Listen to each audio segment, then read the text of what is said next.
Hello, welcome to Talk About Strange. Thank you for joining me here today. I really appreciate you being here. I got a phenomenal story to share with you. It's really almost tragic, but an amazing story of courage and survival, and the things that took place in here are just wild.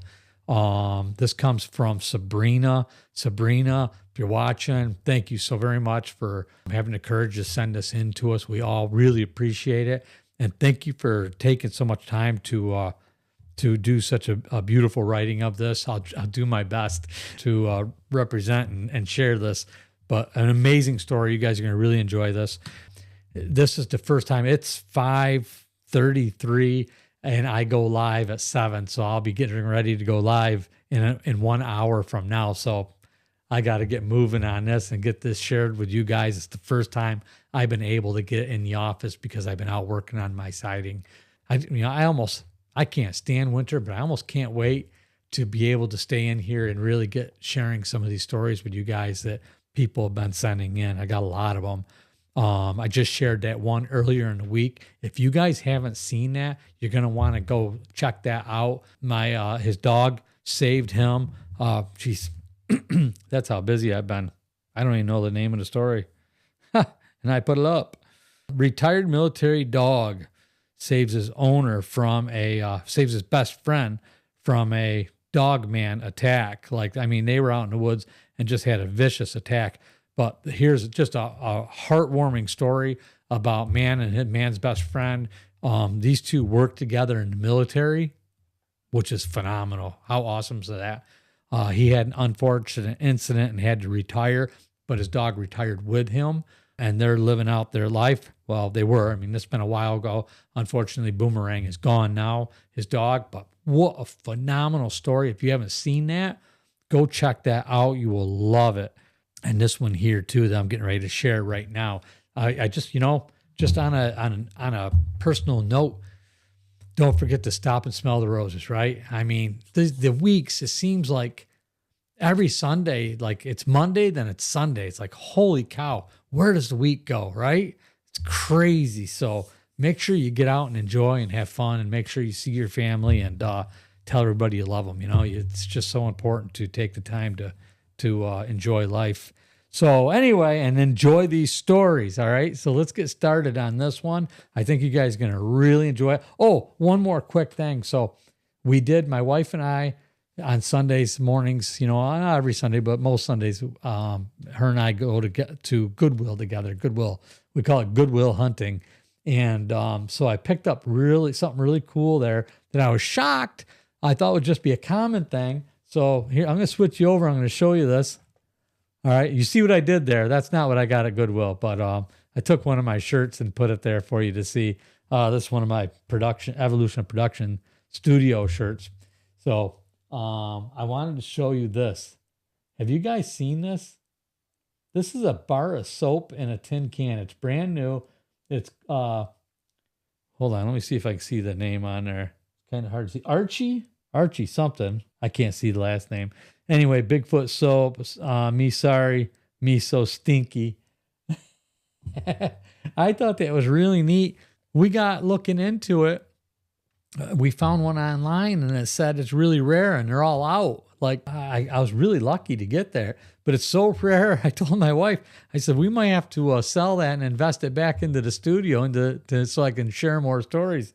But how cool is that? I'd love to know if you guys have seen that. Speaking of which, one of you guys mentioned me having my glasses, and I said I haven't needed them. But after you said that, I noticed I was getting headaches. I'm gonna give them a go again. I can't see this screen with the glasses, but let me see if I can see this. Archie McPhee, that's what it looks like. Archie McPhee Bigfoot soap.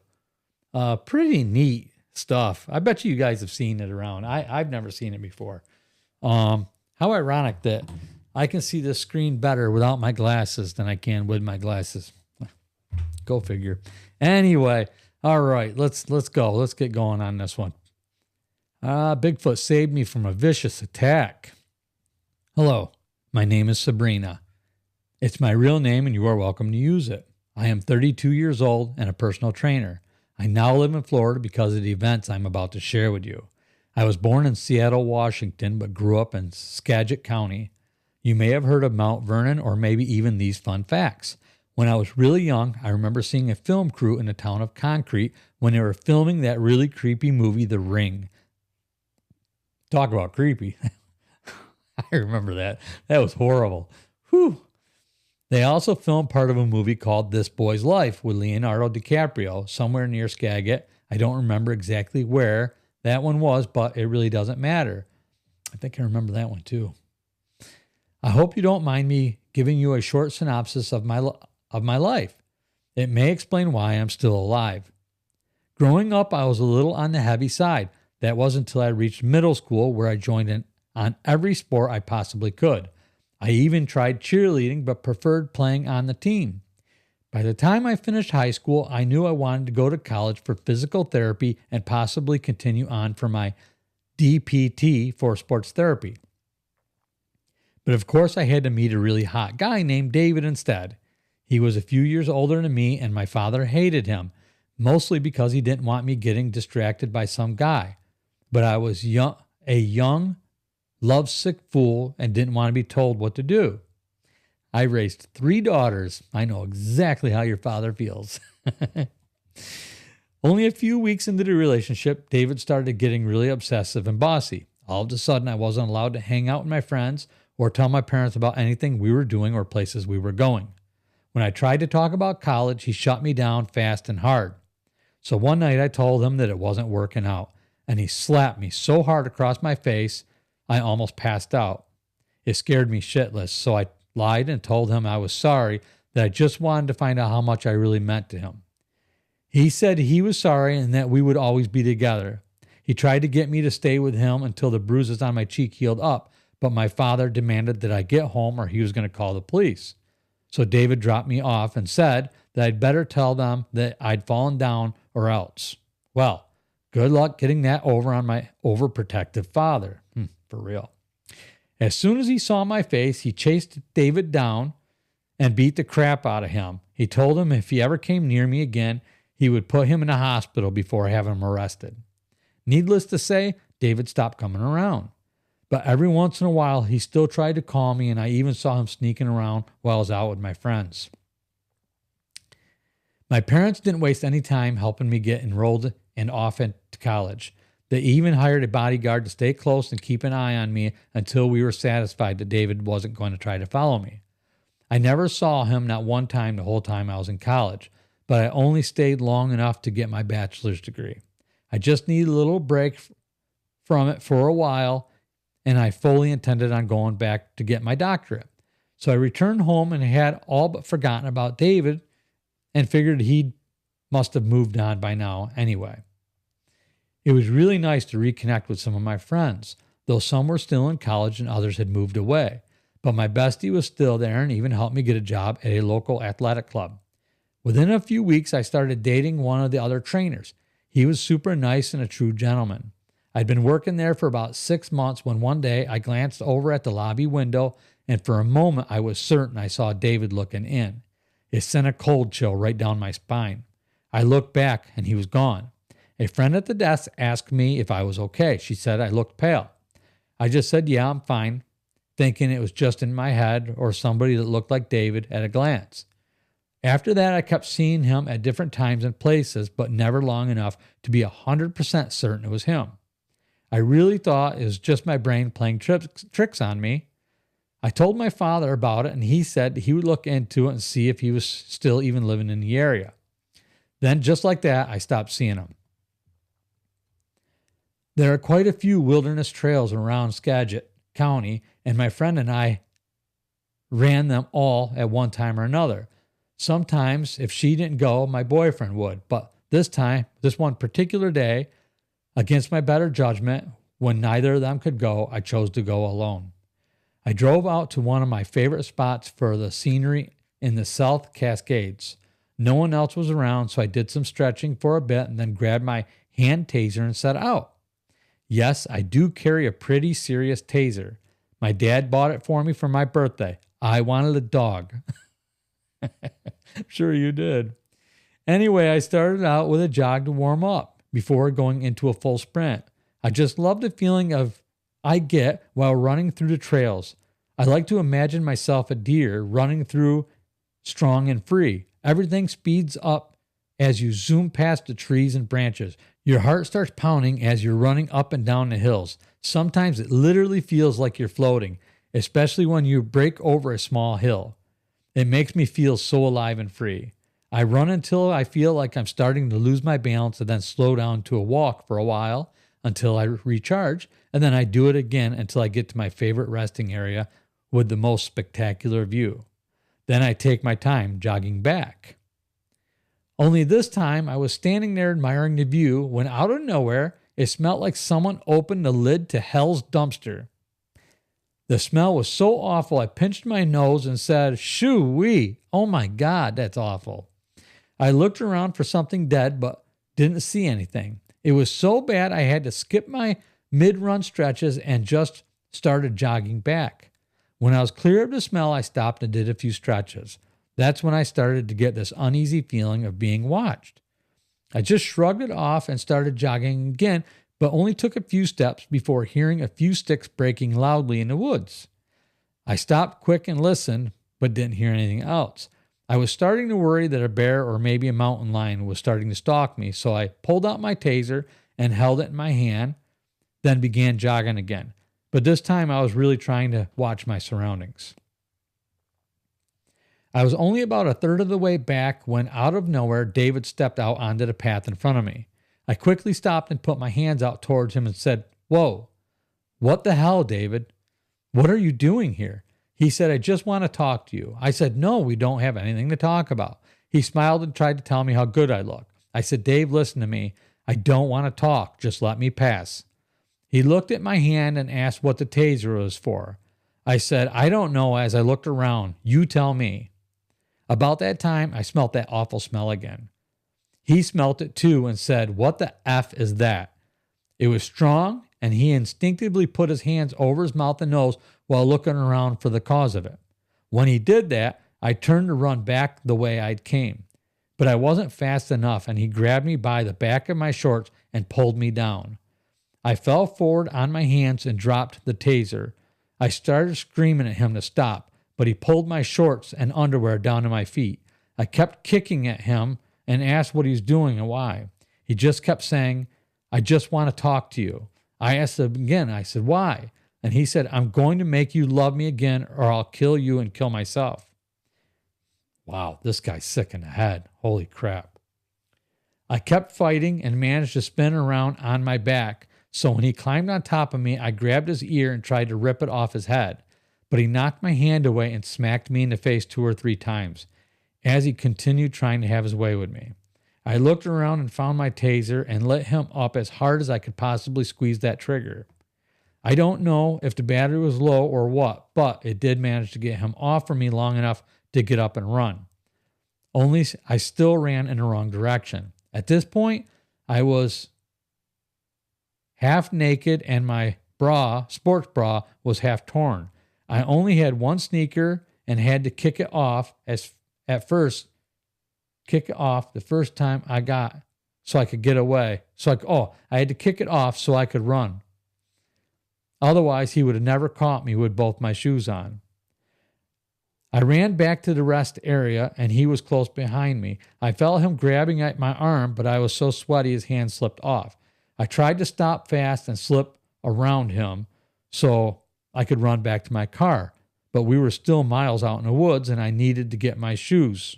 As I slid to a stop and tried to slip past him, he grabbed my wrist, but I still had my taser in the other hand, so I pressed it against his hand where he was holding me. He let go quickly and called me a bitch, but I got away. Whew. He wanted to kill me for sure. So I ran as hard as I possibly could in order to gain some distance from him. I scooped up my first shoe and kept running. Just ahead, I could see my shorts, panties, and other shoe where he had grabbed me. I literally slid on my knees and grabbed them both in my arms, jumped up and kept running. Lucky for me, David had to stop and catch his breath or something because I didn't see him when I stopped long enough to start putting on my shorts and my shoes. But then I heard sticks breaking behind me, so I jumped up to run, but by the time I reached my feet, David grabbed my hair and pulled me down. This time he slammed my head on the ground. But I was still lucid enough to roll over and put my knees between me and him. Then as hard as I could, I hit him in the side of the head with the glass breaking side of the taser. It has a sharp metal tip on it that I knew would hurt like hell. That stunned him enough for me to get up one more time and start running again. Only trouble was, by then, I couldn't even see straight. I think it was from when I hit my head on the ground. I tried my best, but it wasn't long before he was close behind me again. So I tried as hard as I could to shake it off, knowing I was going to have to fight him off. That's when I heard a sound I'll remember for the rest of my life. It was this loud-ass howl mixed in a high-pitched scream that pierced your ears and even made it hard to think or move. That followed by Dave screaming out, "What the F? Get away from me." I'm sorry, but that was the first time I've ever prayed for a wild animal attack to be happening. Still, those screams will be etched in my brain forever. As I continued to stumble away, thinking I could be next, I looked back and couldn't believe my eyes. There was a big, hairy creature running behind him. I thought it was a black bear, but it was way too tall and had hands and arms like a human. Even its face sort of looked human, but its eyes were just as black as anything I've ever seen.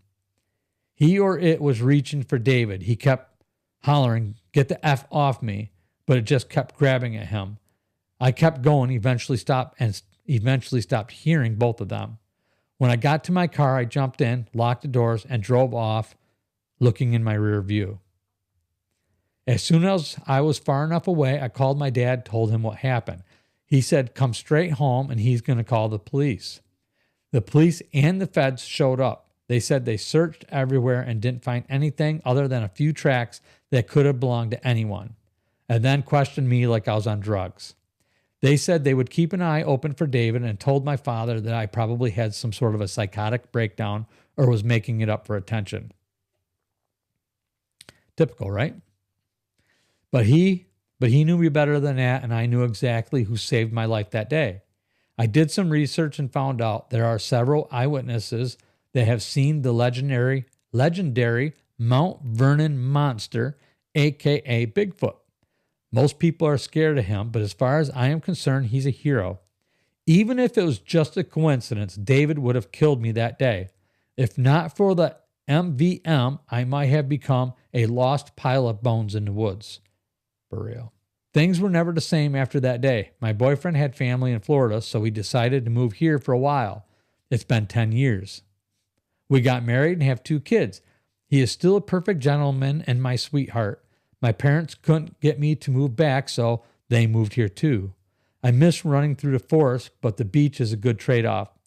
Well, that's all I have for you. I hope this was worth the read. I appreciate you telling our stories because it can be a really hard thing to talk about without sounding insane.